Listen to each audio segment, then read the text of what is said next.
Hello everyone, and welcome to my CBS Y&R Gossip channel. I hope everyone is having a wonderful day. Before we begin, please hit the subscribe button and give this video a thumbs up. The story unfolds in the heart of Genoa city, where tension has been simmering beneath the surface, waiting for a catalyst to ignite the powder keg of long-held secrets and unresolved conflicts. Matt, a young man whose life has been tangled in complex relationships and dangerous circumstances, finds himself at the center of a terrifying ordeal that will test the limits of family loyalty, desperation, and survival. Matt's father, a figure shrouded in mystery and shadowed by a troubled past, unexpectedly makes a dramatic entrance. His appearance is sudden and unannounced, a storm breaking into the calm before it.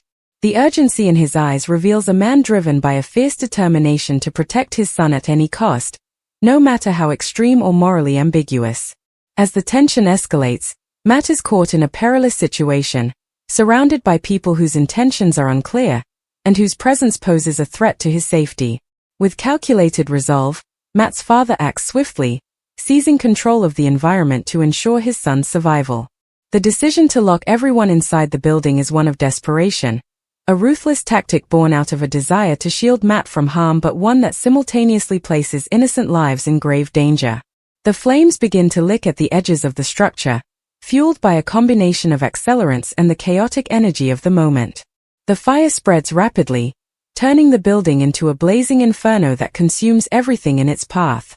The people trapped inside grapple with fear, confusion, and panic, their cries echoing against the walls as they search for a way out. This moment is one of profound moral complexity. Matt's father embodies the archetype of the protector willing to cross lines that others dare not approach. His actions raise questions about the nature of protection and the ethical boundaries of love. Is it justifiable to endanger many to save one? What are the consequences of such radical measures on the psyche and soul of a man driven by paternal instinct? The narrative delves deep into the psychological torment experienced by Matt's father. Haunted by past failures and driven by a relentless need to redeem himself through the safety of his son, he is a man torn between his better judgment and the primal urge to protect. His internal conflict manifests in the intensity of his actions that blur the lines between heroism and villainy. Meanwhile, the individuals locked inside the burning building represent a cross-section of Genoa city's complex social fabric. Friends, foes, and bystanders become unwilling participants in this life-or-death drama. Their reactions range from attempts to reason with their captor to desperate efforts to escape the impending doom. The fire becomes a crucible that reveals true character, forging new alliances and exposing old fractures. As the fire rages, emergency responders are summoned, adding another layer of urgency and complexity to the unfolding tragedy. Their race against time to save the trapped individuals introduces themes of hope and resilience amid chaos. The community's response to the disaster underscores the interconnectedness of the characters and the ripple effects of one man's desperate act. Matt, caught in the eye of this storm, experiences a whirlwind of emotions: confusion, fear, betrayal, and a deep, conflicted love for his father swirl within him. His perspective offers a poignant exploration of a son's struggle to comprehend the extremes of a father's love, even as it leads to destruction. Matt's internal journey is one of reconciling the man who saved him with the man who endangered others. The aftermath of the fire sets the stage for profound consequences. Legal ramifications loom large as authorities investigate the arson and the captivity of the victims. Questions of accountability, justice, and redemption come to the fore, challenging the characters and the community to confront the complexities of right and wrong in extreme circumstances. Matt's relationship with his father becomes a focal point of the narrative's emotional core. Their bond, strained by trauma and moral ambiguity, is tested as they navigate the fallout. Forgiveness, understanding, and healing are themes explored in their attempts to rebuild trust and find a way forward. The broader community of Genoa City reacts in myriad ways to the catastrophe. Public opinion, media scrutiny, and neighborhood tensions heighten the drama, reflecting the real-world consequences of personal actions on a communal scale. The event becomes a defining moment for many characters, influencing alliances and rivalries in the ongoing saga. Throughout this storyline, the interplay between human vulnerability and resilience is vividly portrayed. The characters' responses to crisis reveal the depths of their strength and the fragility of their hopes. The fire, while a literal destroyer, also serves as a metaphorical purifier, challenging individuals to confront their inner demons and emerge transformed. In crafting this narrative, the tension between love and violence, protection and harm, chaos and control is central. Matt's father is neither hero nor villain in simple terms, but a deeply flawed human being whose actions provoke reflection on the extremes of human behavior when pushed to the edge. This storyline also invites viewers to consider the impact of trauma on families and communities. The scars left by such a dramatic event ripple through every relationship, reshaping identities and futures. Healing becomes a collective journey, with characters forced to confront painful truths and seek reconciliation. The dramatic arc culminates in moments of reckoning, legal trials, emotional confrontations, and personal reckonings that challenge characters to face the consequences of their choices. The resolution is neither neat nor easy but reflects the complexity of real life, where redemption and forgiveness are hard-won and often incomplete. In sum, the appearance of Matt's father and his desperate, destructive attempt to save his son is a storyline rich with emotional intensity, moral complexity, and dramatic tension. It serves as a powerful exploration of the lengths to which love can drive a person, the consequences of crossing ethical boundaries, and the enduring struggle for redemption and healing in the aftermath of tragedy. The night settled over Genoa City like a held breath, the kind that pressed against the lungs and refused to let go. Sirens wailed somewhere far off, their echoes ricocheting through empty streets, while a cold wind rattled the bare branches outside the old warehouse on the edge of town.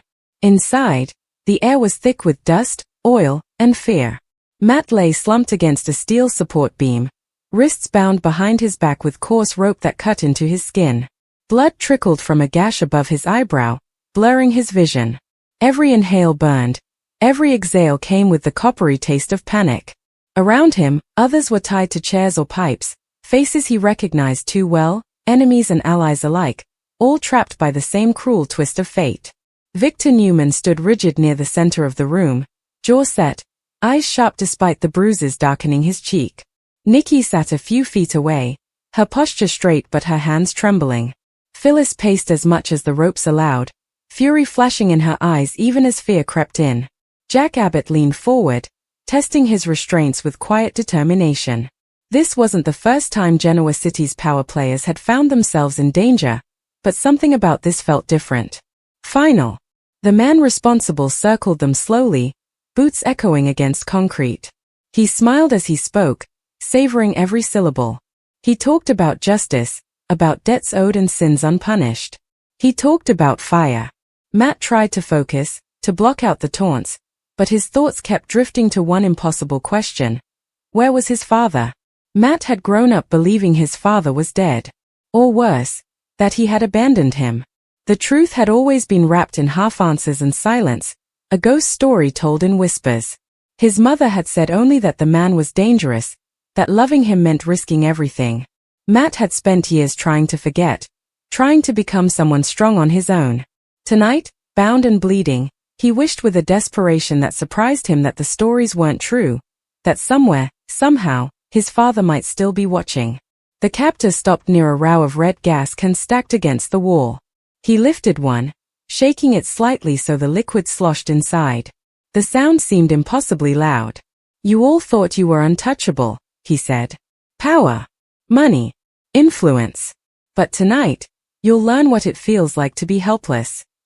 He began to pour gasoline along the floor, a dark, glistening trail that crept closer to their feet. The smell hit instantly, sharp and nauseating. Nikki gasped. Phyllis cursed. Jack shouted for him to stop.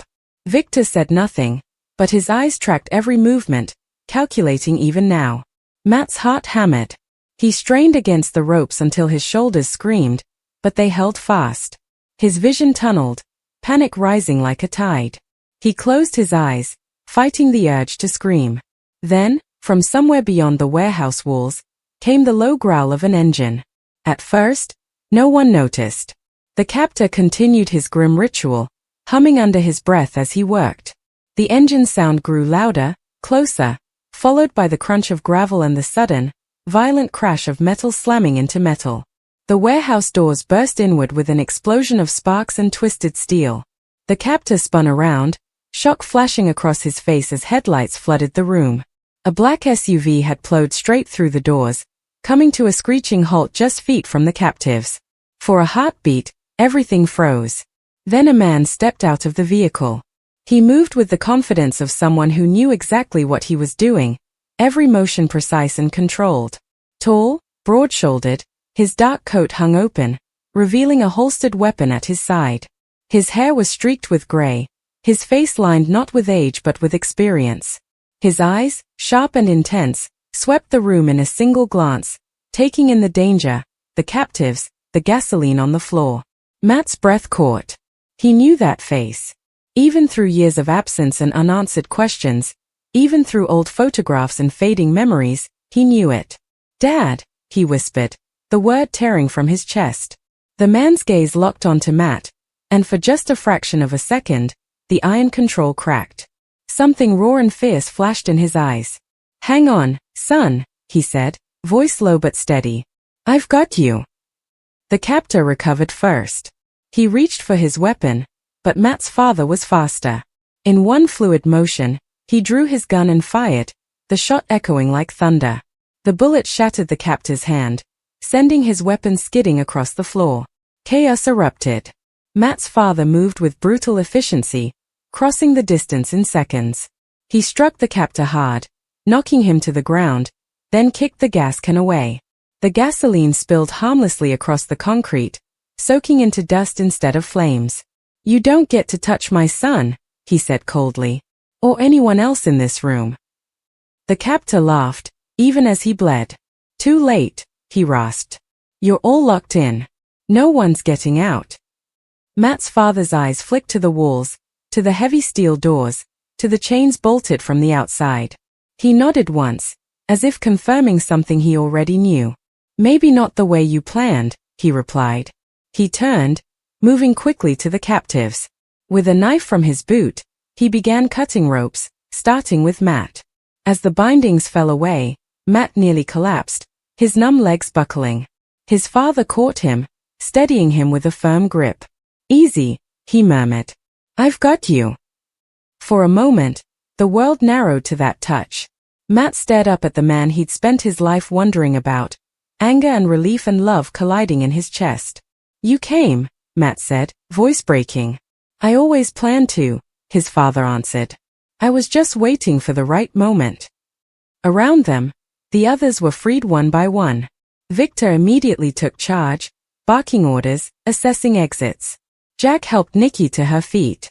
Phyllis watched Matt's father with a mix of suspicion and gratitude. Then the warehouse lights flickered. A deep, ominous hum filled the air. The captor, still on the ground, smiled through blooded teeth. "You cut the wrong wire," he said. "This place is rigged. You've got minutes." The smell of gasoline intensified as hidden vents began releasing more fuel into the room.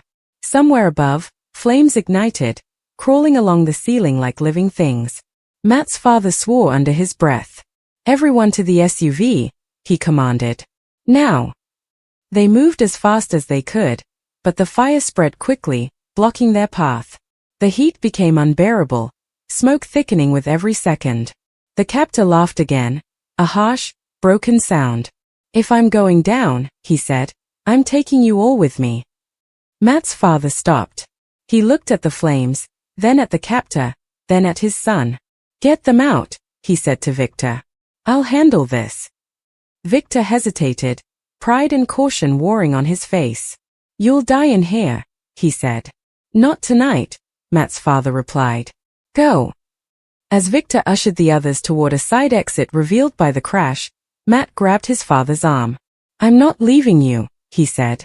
His father cupped his face, eyes fierce and soft all at once. "You are," he said. "Because this is the part where I finally do what I should have done years ago." Before Matt could protest, his father shoved him toward the others and slammed a heavy steel door shut between them.